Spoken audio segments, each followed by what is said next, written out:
Hi, I'm Noel. I'm a coach and psychotherapist. Welcome to my YouTube channel. Do subscribe while you're here. There's a link on the video. If you're watching this on my website, do look above. There's a blue link where you can click on that, open up a dialog box and enter your email details, and I'll ping these through to you as I make them.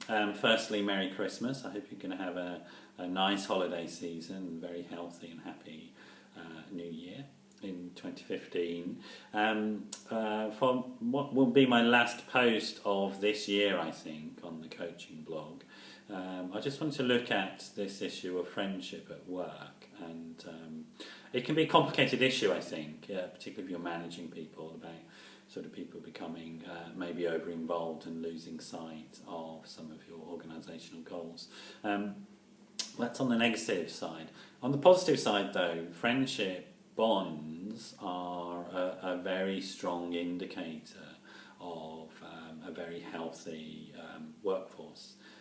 Can be very healthy in a working environment. Sort of research shows that people who develop sort of strong attachments to other colleagues at work, friendships, are often more productive, more focused, have less time off sick, become much more engaged with the organisational goals.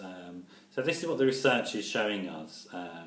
And underneath at the bottom of the blog, there's a link to some of the research if you're looking at this on my website. So what's that about? Well, I think developmentally, if we think about sort of friendships, they appear at the time developmentally when we're growing up, when we're making the move from family connections to connections to the outside world. And they function as a way of helping us manage any anxiety and fear, really, around that moving into the outside world. So we have primary attachments, we call them attachments, affectional bonds, really.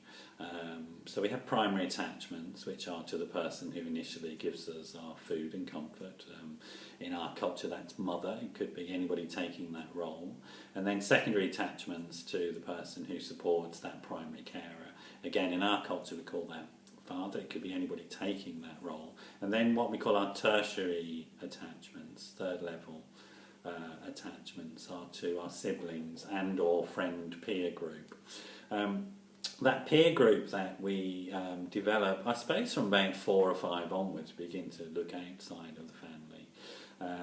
That's our sort of bridge to the outside world. That seems to be happening in work as well.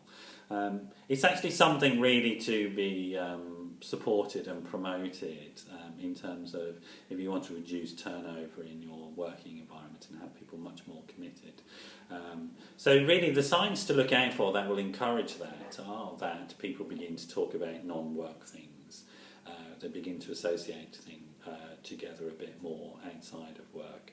It usually takes about a year before that sort of behaviour will emerge, so stable teams are very helpful within that process.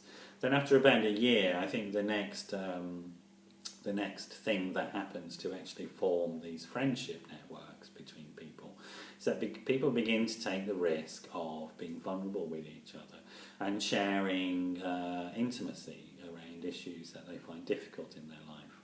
Again, those things are not to be shied away from. There's nothing you need to get worried about in that. That's a sort of a good process that you can harness, and that if you witness it, to support and encourage, really. As those friendships grow, again, there are issues around managing them, but what you get is a highly committed workforce. I've said on the blog, and I'll say it here now, I've written on the blog, and I'll say it here now, it's that esprit de corps thing that the army really values. Soldiers don't fight for ideas, for example. Soldiers fight for each other. They fight for their buddies that are standing next to them. And that's how it works, really. So if you have a team of buddies that are working to support each other, you've got actually quite a high-functioning team going on. So there's a few thoughts to think about. That the power of friendship at work and the power of friendship in our life, full stop.